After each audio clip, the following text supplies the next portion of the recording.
Телефондун заряды өчүп калды. Зарядникти да унутуп, сиз байланыша албай калган учурлар болсо керек. Бирок батарейкасын чыгарып, башка батарейка салып иштетейин десеңиз, смартфонуңуздун батарейкасы чыкпайт. Эмнеге азыркы чыгып жаткан смартфондордун батарейкасы чыкпайт же алмашпайт? Мына ушуну бүгүн силерге кененирээк айтып берем. Кеттик анда.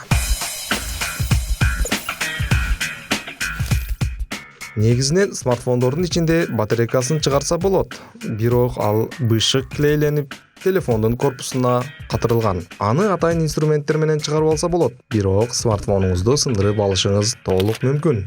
Эмнеге азыркы заманда батарейкасы чыга турган телефондор популярный болбой калды? Себеби анын бир канча себептери бар. Биринчиден, азыркы убакытта заманбап чыгып жаткан смартфондор жалпак стильный болуп, көрүнүш дизайнына басым жасап жаткан мезгил. Канчалык жалпак ичке болуусуна атаңдашуу жүрүп жатат. Экинчиден, бул смартфондордун ичине суу кирип кетпөө жагында эске алып жатышат. Эгер батарейкасы чыга турган болсо, анда суу дароо эле кирип кетмек. Андыктан смартфондорго суу кирбесе, узак колдонгонго кепилдик бар. Коопсуздук жагында эске алган, телефонуңузду уурдатып жиберсеңиз, уурулар анын көз салып издөө функциясын толук өчүрүп жок кыла албайт. Демек, телефонуңузду таап алганга да толук мүмкүн.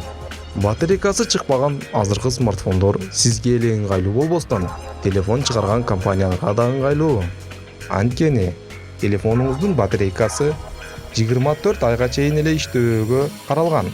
Андан кийин бат-баттан заряды түгөнүп, иштөө жөндөмдүүлүгү азаят. Анан сиз эмне кыласыз? Жаңы телефон алышыңыз керек. Компанияга барсаңыз, сизди кучак чайып тосуп алышат. Ошондуктан телефонуңузду узак колдоном десеңиз, сизге төмөнкү кеңештерди сунуштайм. Биринчи кеңеш: приложениялериңиздин геолокация функциясын өчүрүп салыңыз. Кээ бир приложениялар сиздин кайсыл жерде экениңизди билип туруу үчүн ушул функция жанык болуп турат. Мисалы, такси жалдаганыңызда же картаны колдонуп жатканыңызда. Экинчи: телефонуңуздун фонундагы анимация болуп жаткан видеолорду алмаштырыңыз. Эгер өтө жарык болгон анимация болгон видео сиздин батарейкаңызды бат эле түгөтөт, аны жөнөкөй сүрөттөргө алмаштырып коюңуз. Жана бат-баттан жаңыланган виджеттерди да өчүрүңүз. Үчүнчү: экрандын жарыгын азайтуу керек. Себеби 100% жарык болуп турган болсо, батарейка бат эле азаят.